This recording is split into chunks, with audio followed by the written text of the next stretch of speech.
Is it better on my phone or on the lap? Are you on the laptop or your phone? So Huh? Are you on your laptop or phone? I'm, I'm actually on a laptop. We are actually live. Um, Today we're talking about something a lot of folks are talking about here lately, and it's the dollar homes being sold in Baltimore City. Uh, it's been a couple of years, and people have been talking about when is this going to come back? Well, it's back, and Yeah. we have a special guest today that's going to help talk about this. So, welcome again, another Hump Day Real Estate with Kendall in the DMV, and we're back on another Hump Day. And who is the lovely guest we have with us today? Hi, Marcellus. This is Darlene Jackson. Yep. Ms. Jackson. Thanks Darlene. for joining us. You're welcome. Thanks for having me on the show. Hey, so quick question. Tell the people a little bit about yourself. Okay. Well, name's Darlene Jackson. I am the mortgage coach of hope. So, been in mortgages for about 10 years and also did, foreclosure prevention counseling as well as pre-purchase counseling and just been helping one person at a time, you know, acquire their own home and realize the American dream. It's what I love, it's my passion, and my specialty are down payment assistance programs. So that's what I love to talk about. That's what I love to help, my clients to get and take advantage of those things. Great, great, Mhm. great, great, great. Well, today we're going to dive a little bit into Baltimore, and Yeah. for some time, folks been asking about this dollar housing. What is this program actually called? So it's called the Baltimore program. So it is a result of the community development framework through Baltimore City Department of Housing Community together. They put together this comprehensive plan. And so out of it came this strategic plan, which is the Buy in Baltimore. And that is really just to increase home ownership in Baltimore City specifically, get rid of some of these vacant homes. There's squatters in there and they're just ugly, And so to reduce some of that, there's about 800 vacant city properties that are available for this program, including vacant lots. So, yeah, it's a great opportunity even for developers and also nonprofit developers that want to purchase these properties. So it's $1 for the owner occupied if they're buying it as their primary residence. After 90 days, then it opens up to developers and nonprofits. So, $3,000 for nonprofit for developers and 1,000 for nonprofits. so, Darlene, let's break it up a little bit. But quickly, I want to say that I think the reason Baltimore finally decided to open this thing up because I read somewhere that the vacant homes are costing the taxpayers or Baltimore City over $200 million in order to Ooh, maintain. Yeah, wow. so Wow. it's about time, and it's crazy. I want to bring this up because it's probably been about 10 years ago.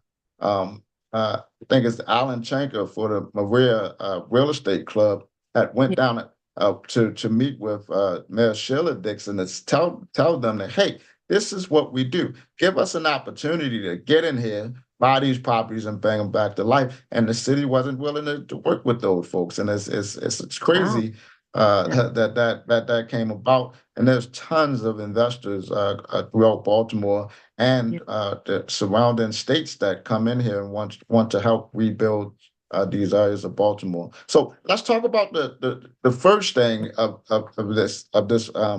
this program. There's a Yeah. phase one, and I believe phase one started uh, April 1st.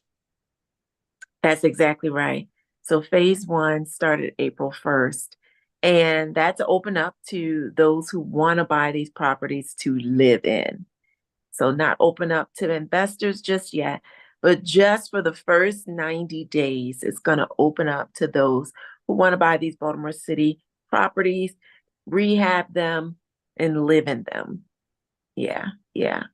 And so there's some proof things that that buyer must have. Um, do Mhm. you have that information? Yes, yes. So you got to have $90,000 minimum of funds or pre-approval letter, and that money is going to be used to rehab the property. Okay. And but they are anticipating that it's going to cost a little more than, upwards of 125 to maybe even up to 200,000. So averaging about 125 to 150 a square foot, depending upon the size of the property. But you got to have the funds to rehab it. So, um, if you don't have that cash, you can get a pre-approval letter from a loan officer like myself, um, where you provide your documentation and we get you pre-approved for, 90, 100, 200, whatever you're going to need to rehab it. And the product that works best with this rehab is a 203K. That is a rehab loan. It's an FHA rehab loan. So you can get the funds to do all of the rehab, and it's only 3.5% down. You can also get funds to cover your mortgage payment because you're going to have a mortgage payment, a new mortgage, and you could be renting somewhere and a new mortgage. So it covers 6 months of your mortgage payments. There's a cushion in there, like 10 to 15%, just for incidentals. There's also a rehab program through conventional method. So Fannie Mae, Freddie Mac, they also have a rehab program as well. Got you. Now there's a phase two part of Yeah. this program, which begins on April 15th. Do you have the information on that part? So that's for if someone is, let's say they're inheriting a property or they want to leave a legacy, to be able to, expand their family legacy, then they are, eligible to buy the property. So that opens up still to somebody who wants to buy the property for themselves. So even if it's a home that, someone, it was left to them as an inheritance, that's an opportunity. That's a great opportunity for home ownership. Yeah. One big that most people are really probably interested in this phase three. What information do you have on that? Phase three, now that opens up to the developers. That opens up to those investors, developers that want to buy a block or they want to buy, a group of properties, rehab those and sell them, put them back, on the market, turn those over. Or that is the goal, not necessarily to buy and hold, but more so to buy it, rehab it, and sell it to a homeowner. So that is starts, I believe, July 1. So that's 90 days out. So that is open up to investors. Yeah. So Buy a I, block, buy a block. so I saw you at the meeting with my guy Will Rogers, who was also a developer and investor throughout Yeah. Baltimore.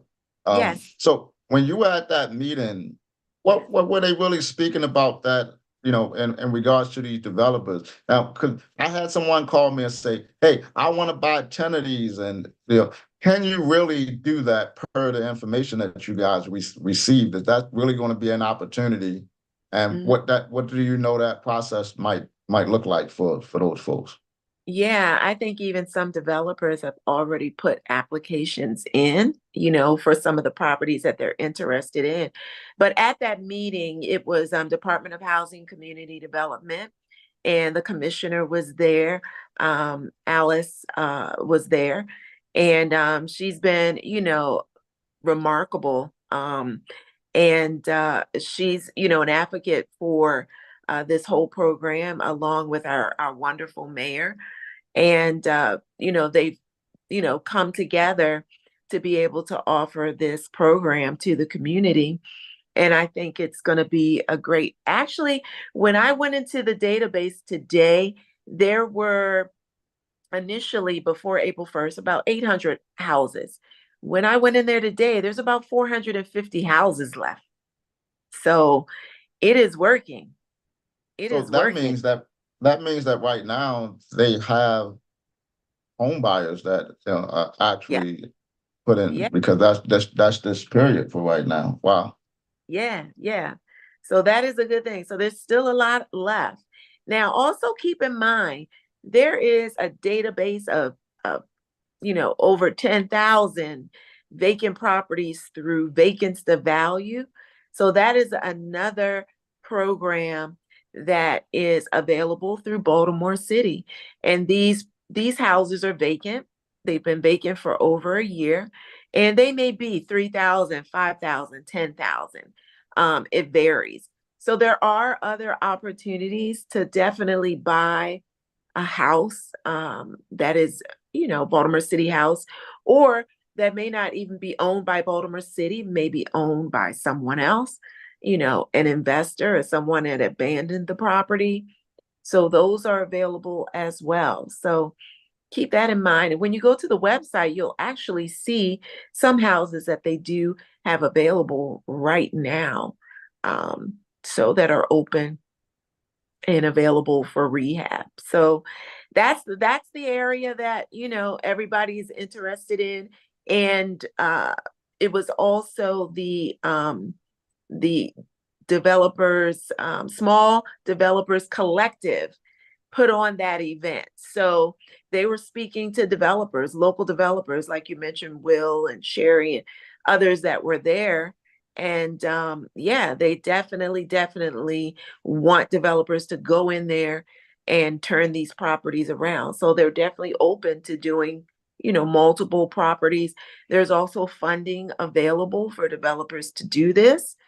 So even in some areas in Park Heights area, there is a grant for $50,000 in certain areas just in Park Heights to rehab some of these houses. So there is assistance available, and they definitely want to see it done. So, and the developers, they have the experience and they've done it. So it's a win-win. So did you hear anything in regards to, are they gonna make process, are they gonna streamline the process? Are things gonna run roughly? I know that sometimes dealing with the city and trying to get things like this done is just not a process that a lot of folks can weather the storm per se. Yes. So they've cut it down from about 6 months to 3 months, I think is the process now. So it is going to take a little bit of time to transfer, but um, it will happen. It will happen. And, there's also one house at a time, one hat, OHAT, we call it. And that's the Baltimore City receivership. So these are vacant houses that go through the city receivership program, and you can buy these houses on auction. So that's an opportunity, to also, get some properties as well. Gotcha. Yeah. So now, when looking at these homes, and we said that developers were one of the groups that could actually purchase. What is the price point for the developers, and then also what's the criteria? So $3,000 is the developer. And they're going to look at, how many houses have they developed? Do they have a track record? Um, and how many of these have they done? So it's a full application process for them. They got to have the financials, they got to have the funding, they got to have, that pre-approval letter as well. to be able to develop the houses. So it's pretty much the same instead, but the only difference is that it'll go in, in the name of their business, in the name of a developer rather than an individual. And they have to really know what they're doing as well. There's Yeah. actually 12 months that you have to after settlement that you have to complete and get your UNO Yes. permit. So Yes. there's strict guidelines. Can't go in there and fool around with this. They're Yeah. going to be on you. They're going to be following you every Yeah. step through this thing. So don't the regular rehabbers out there that don't have the skills, you probably won't get the opportunity on these because, and if you do, Yeah. you'll get in there and you probably get penalized, and you're using hard money and all of that stuff. So I don't know if it Yeah. I really need someone, Darling. I don't know if you got further information on Mhm. what are they considering developers? Because I know folks like Will are true developers. They've been through trainings and got certifications and all of that stuff for developing homes. Not like your regular rehabbers who are basically just managing renovations. Yeah, it's definitely, it has to be a licensed, general contractor. Even for those that are buying it as owner occupied, they're going to have, an inspector, a HUD inspector, 203K HUD inspector to come in there, or a GC that's going to be able to, you know, tell them how much it's going to cost and be able to see the project through. So yes, it needs to be a developer that has some experience, whether it's here in Baltimore or outside of Baltimore. They've got to show that they have done some of these properties. And they even want them to provide the addresses of the properties that they did. If there are any outstanding liens, any vacant properties with any type of outstanding issues or warrants, anything on it, then they are disqualified. So they got to make sure that if they do have any properties, they're going to look up the properties that they have rehab, the properties that they have developed. And so there better not be anything outstanding or they won't be able to apply. Yeah. Gotcha. Now, the non-for-profit, the 501, 501(c)s, what's the price that they get to pay and what's some of their criteria? Yeah, so the 501(c)(3, basically, if a nonprofit organization may use it, for like for instance, my church, we were a developer a few years ago, and we bought a property, a couple of properties, and we rehabbed them. Sold one we kept and rented it out. So we were a nonprofit developer. And so for that person or that organization, they only pay $1,000. But that is after the 90 days, after the owner occupied, persons have purchased, and whatever is left opens up to the nonprofit and the for profit. And they have the same criteria as the developers. They also have to have that UNO within 12 months Yeah, on within settlement. 12 months, they need to be moving forward with that project. If they do, from what I understand, if they do need an extension after the 12 months, that is a possibility, but they have to be, they can't just say, well, in 12 months, I'm starting the project. But, moving along in the process, some things are holding you up, maybe getting, some of the permits or whatever things are holding up the process. They understand that. And so there is an opportunity to possibly extend it. Now, while you were there, or if you knew already, what's the deal with the community land trust? Now, these Yeah. people can get it at what price, and then what's their criteria as well? So the community land trust people, they can buy it. And I believe that's going to be $1,000 as well. That's going to be, no, I need to double check. The land trust, it's either 1,000 or is it, no, the land trust, I believe is $1,000. So yes, so there are some land trusts over on the east side. There is, property that they've acquired and, sold, and yeah, it's in the name of a land trust. So if that is an organization that you're a part of, you can definitely acquire some of these properties. And same criteria, you got to have your financing in place. You got to be able to have the funding to develop, through your partnerships or whatever the case may be. You got to be ready to rehab.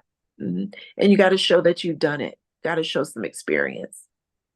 And so, homeowners, we're back to the homeowners now. What are they paying again? The homeowner is going to pay $1. $1. $1. And what are one of the two major criteria for those folks? So they're going to have to get the 203K loan. So that 203K loan is what I'm suggesting. So here's the process, basically. So they're going to go online, choose the house that they want, right?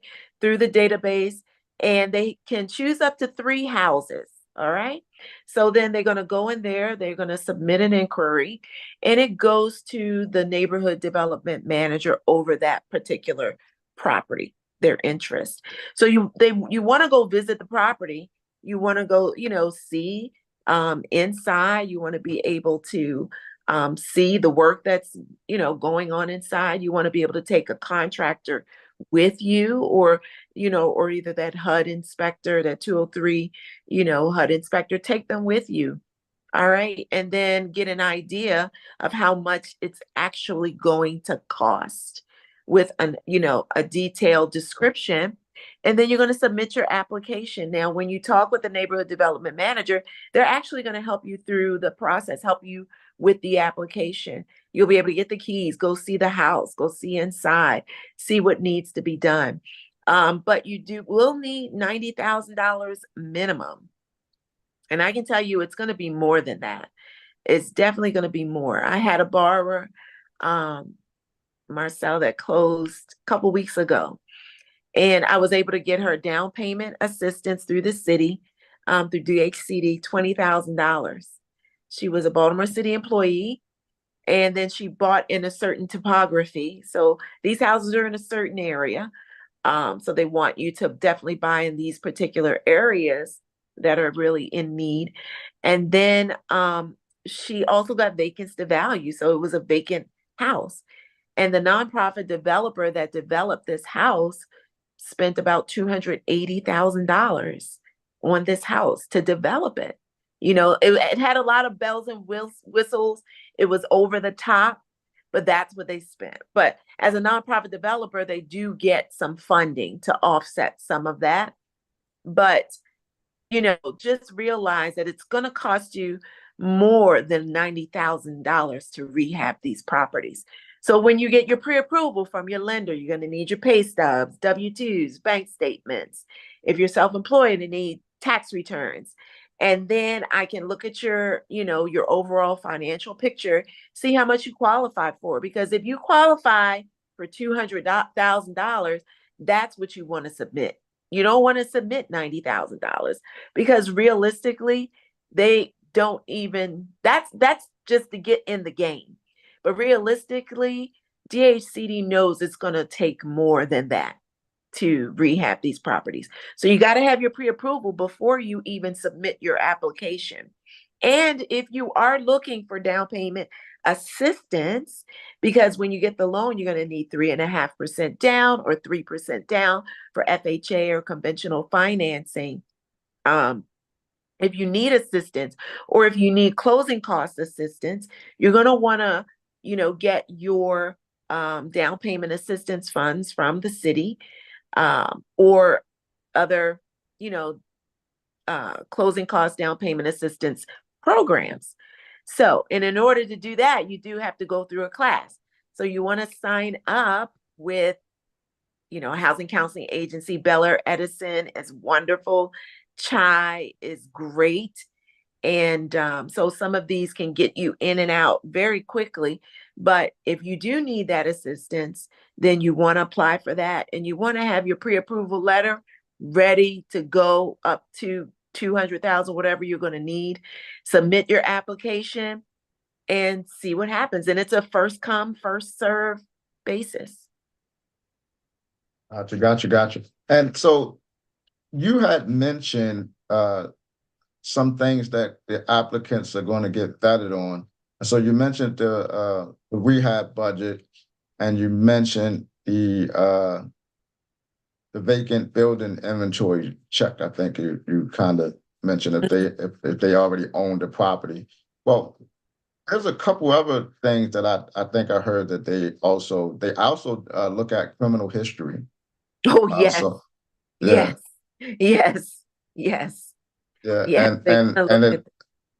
and then also lien and judgment checks Yep, that are also added to that. And so folks really have to have their things in order when they're going to look at these things. So, folks, another thing is it's just not having $3,000, or because you see $3,000, you say I have $30,000, I can buy 10 properties. That means you need that 30,000 plus 90 to 150,000 times each. five, or whatever that number is. So Yeah, you just can't jump up and think you're going to go and buy property. And another reason that I understand that they're looking at these liens and judgments, because they don't want you to get into getting winning a bid on these properties, and financially you can't commit to what their criteria is, and these houses have to be up and running in 12 months.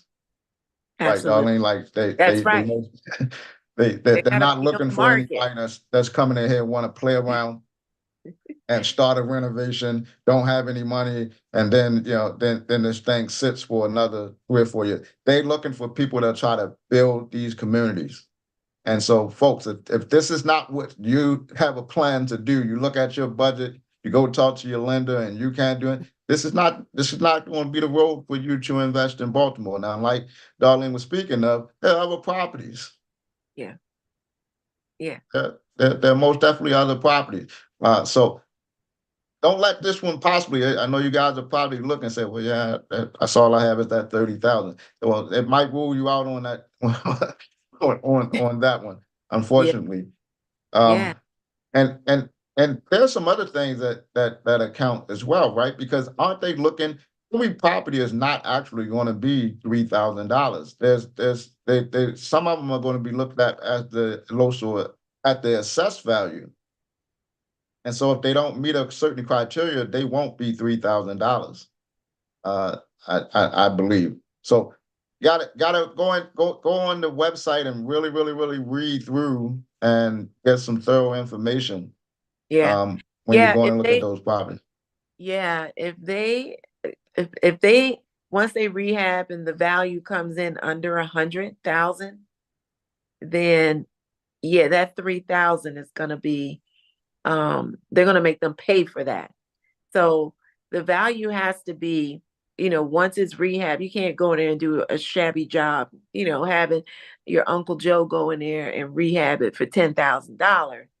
And then when the value comes in, it only comes in at, 80,000 or 90,000. You want to look at the comparable houses in the area. And this is where a realtor could come in.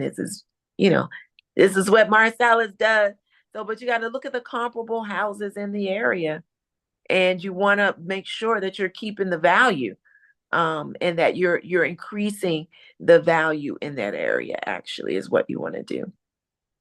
So folks, So, it's not complex, but you have to pay attention. This is not because everybody's sitting around with $3,000 in their bank account, they're going to run to Baltimore and get a house with $3,000. That's not what this is.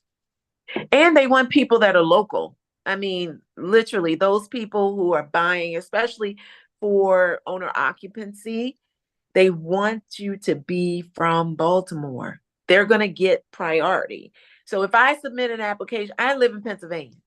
So if I submit an application for a house, 3205 North Dukeland, and John, he lives in Baltimore. He submit an application. He's gonna beat me out because I don't live in Baltimore. So if you're living in Baltimore, you're gonna have priority. So apply. You can't, I mean, what do you got to lose? What do you got to lose? So Well, I apply. think I think most people are going to see that the thing that's going to probably hinder a lot of folks are probably the communities. But then also they have to be mindful that this is why you're applying so that you can be a part of building something. And that's what people especially have to pay a lot more attention to. A lot of folks ran out of Baltimore City to go move to all the other counties, Right. and left the legacies that their grandparents and great grandparents left behind. Because Yeah. if you look at it, you go into these areas where they have now everybody's running out to the suburbs to get a 2,000 square foot home, this, that, and the third. But these are 2,000, 3,000 square foot row homes in the city that Yeah. our great grandparents had from 1930, 1940 that were passed down. And because the neighborhoods changed, those what could in a lot of areas now, which are luxury townhomes that are being rebuilt. This is why you want this is what you call invest in your community. And I know folks got out because things were tough, things were bad. They didn't safety was a thing. But Yeah. this is the reason why you would apply. If you want to come back and help your community grow, it would make sense if that's something that you have on your heart to actually do. And for them allowing if you had an inheritance or you that you have some type of sincere attachment to maybe a property in a neighborhood where you grew up in, and them Yeah. giving you that opportunity at phase two. I think that's an honorable thing for them to allow for you to come back and play a part of that in the community. Definitely. Well, when they had this program before, from what I understand, that outside investors came in and swooped up a lot of those properties. So it wasn't the people that lived in Baltimore that acquired them, but investors came in, swooped them up, and now those properties that were $1 are worth, 200, 300, and up. So they don't want that to happen again. So that's why they want, the person who is buying to be from Baltimore.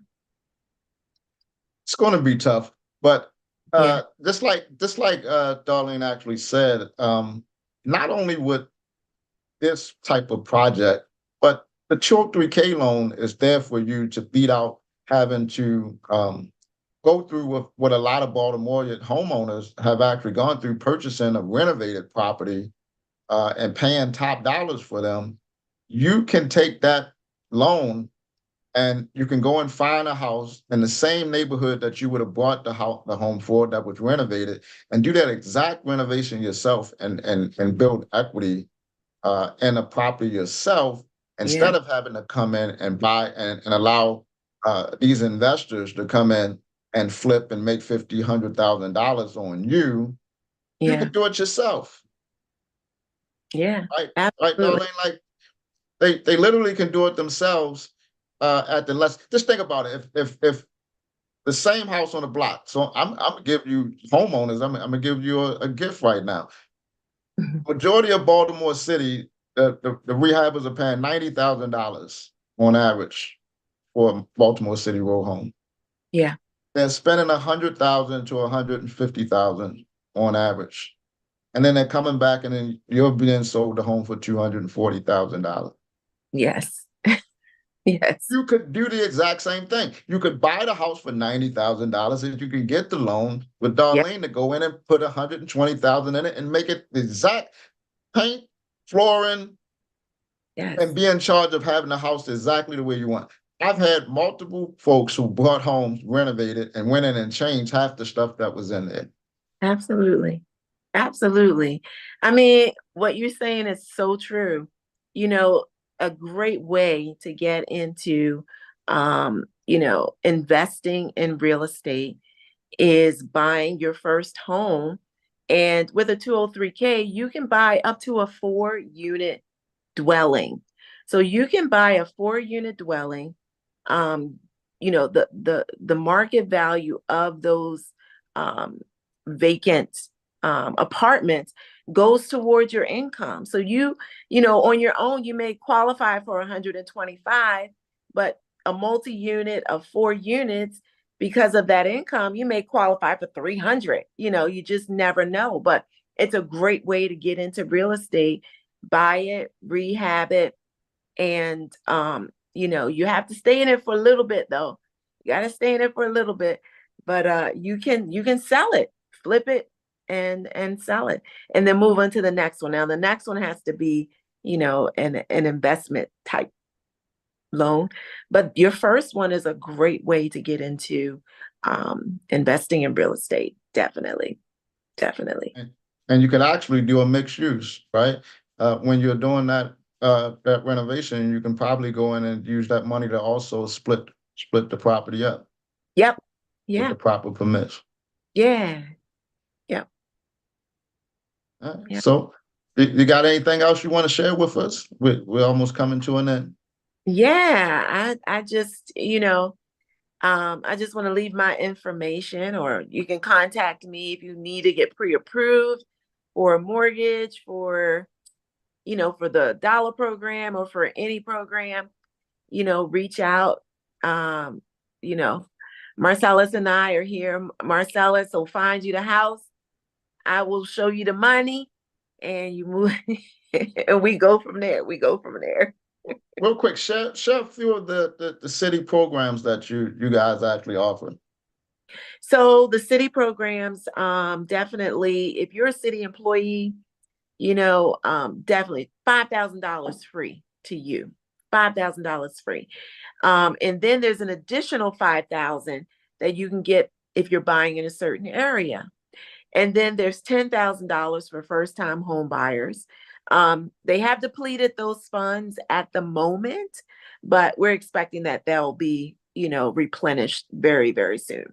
But first time home buyers, you can get $10,000. And then also they have vacants to value, which is another $10,000. And then there is live near your work. So if your employer participates, you can get $5,000. There's the Maryland Mortgage Program for the whole state of Maryland. And I have a borrower now who's getting 6% from the Maryland Mortgage Program. And the rates are good. They have to be under a certain income level, but it's 6% and very, very competitive rate. And yeah, so there are a lot of programs out here, depending upon where you're buying. If you're buying in Howard County, there's, funding out there. If you're buying um, in Baltimore County, there's funding there. You're buying Baltimore City, there's funding there. There's statewide funding. And then we have also in-house down payment programs. We have the Rosebud, we have Chenoa. So those are all nationwide programs, that, you can get some funding to keep, you can keep your down payment in your pocket and use these programs, take advantage of these things. I got one more question for you. This is to Yeah. pick your brain. I hope it doesn't bother you, but this one is going to pick your brain. And Okay. it's something that I think a lot of consumers, especially soon to be home buyers, don't know that much about. And hopefully they find out here and want more information. But if in July, National Association of Realtors take away putting commission Mm. for buyer's agent in MLS, what does that mean for Baltimore City low to moderate income home buyers who, in my opinion, will not be able to pay 5%, half a point commission, 3% commission to buy a home? What's your take on that? And do you guys already have you been talking about that? And is there anything that you know of in lending that will come and help support that? We've been discussing that. And yes, there is that possibility that, in your negotiations on a property, a seller may say, I'm not going to pay for the buyer's portion. So that's 2%, 2.5%, 3%, whatever the case. So that now goes into their closing costs. So that's where the down payment programs really, really come into play and help. And then listen, you may be able to negotiate seller help, more seller help. Hey, give me 5%. I'm gonna need 4%. I'm gonna need more seller help. If you're not giving, if you're not paying for that, then give me more seller help. Whether that means So, increasing the price a little bit, but I might need a little bit more seller help. Their closing costs are going to increase. And Maryland is one of the highest closing costs in the country. Our closing costs are already high. It's on average about 5% our closing costs. And so now we're saying we're going to add on a few more percentages to that. So we're now it's going to be 8% or 7% closing costs. They're going to need some help. They're going to have to come out of pocket more. There's definitely going to have to be, all around more money coming from everybody. Seller credits, we have to look into that. So a buyer purchasing at $100,000, and they already only have. I mean, I know no homes are really $100,000 right now, but that's ready for somebody to move in. But just using the base number, if they have, let's say you got them down payment assistance, and the program only required them to have out of pocket 2% or something like that, and that's all these people end up having, right? Yeah. Yeah. In the days prior, that person can still buy a home because we can find all these things. But how do we know that when you're looking at that file, and then we don't know what the commission is on that other side, and a buyer's agent has to go in and get a buyer's agreement saying that that buyer is going to pay. Buyer already knows they can't pay. What does that look like? Like what? I think we just need to start just anticipating and put it in our, even in our loan estimates, 2.5% or 2%. Instead of a 5% closing costs, we need to be averaging about 7 or 7.5% in closing costs. I just think we're going to need to be estimating that upfront and anticipating it and saying where we're going to get that money from if this happens. Now, from your experience though, how many of those deals would fall out because of that?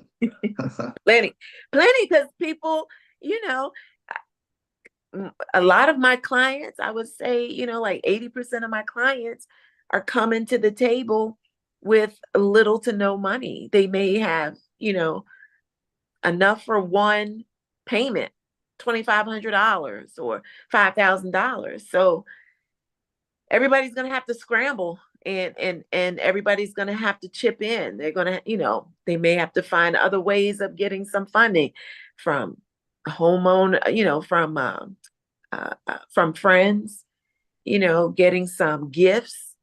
We're just going to have to get creative, and everybody's going to have to chip in. Title companies, they might have to cut a little bit. Everybody's going to have to do something to make up for that.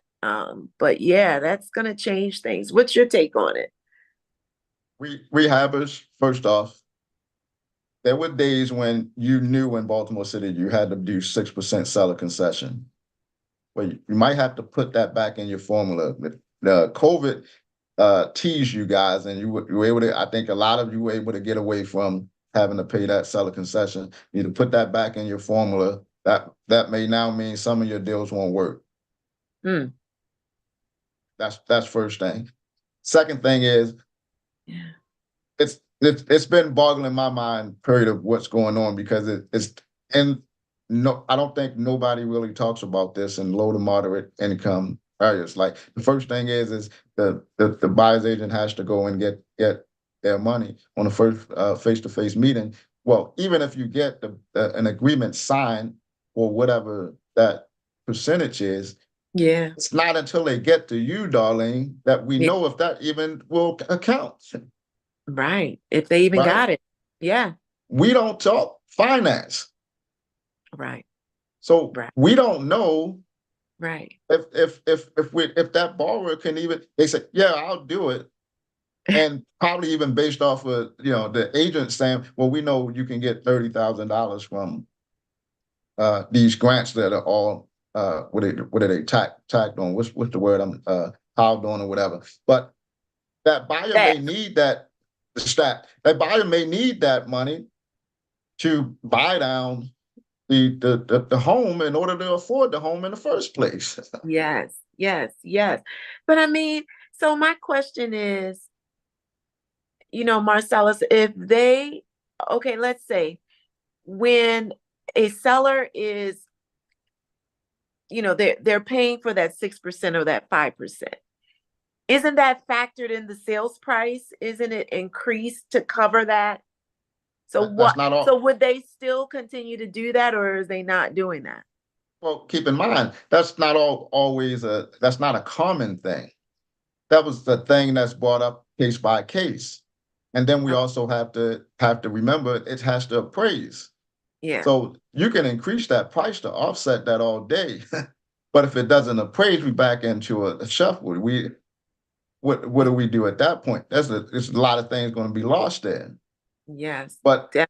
my my main concern is for buyers agents and buyers alone and then low to moderate income. That's the only folks I'm really that's the area I'm concerned about. Gonna affect them. Yeah, it's It's gonna it's it's going to hard. affect them. Where how Yeah, do you solve that problem? And it doesn't just go back to lender credits and this because the lender credit will increase the DTI changes and everything else. But then you won't have a buyer. and everybody's gonna have to chip in. If and we can get a and quarter point, maybe we can help with a quarter, you know? And you And can't ask the seller for more than 6%, right? For seller concession on FHA right, and right, 3% on conventional. right. We struggling to get the seller help as it is. Yeah, so it's just I hear everybody getting scared and scrambling in all the other areas. My concern is the low to moderate income market. Um, what are those buyers going to do? What is that going to look like for those markets? Yeah, Um, we're will that yeah. We got to get creative. That's what I'm gonna say. We're gonna have to get creative in structuring these deals, but we'll make it well, work. We'll make it I work. do think Baltimore City, the flip investors are all going to try to play as fair as they've always played.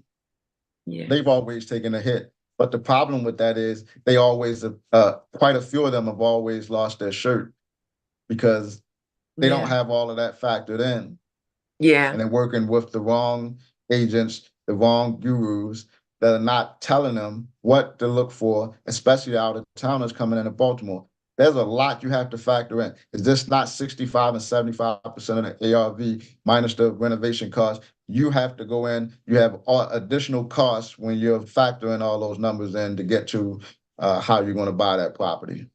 Absolutely, absolutely, So absolutely. I was having a little conversation earlier with another loan officer that this came to me. So I said, let's pick your brain and see how you feel about that. But we're not going to hold you up much longer tonight. We appreciate you again. Did you give them your phone number or email or whatever, however you want the folks to reach you? It's going to also be Uh, in the description. yes. Okay. So my direct number is 443-804-9716. 443-804-9716 is my direct number. And so Who yeah, are you reach with out. now? All financial services. Good. All financial services. All fine. Or you can find me on Facebook, Darlene, your mortgage coach. Well, well, Darlene, we appreciate you for your wealth of knowledge. Yeah. Folks out there, it's Marcellus Kendall, another Hump Day Real Estate Kendall in the DMV, signing off, and we'll see you again next week. Thanks again, Darlene. Thank you. Take care, Marcellus.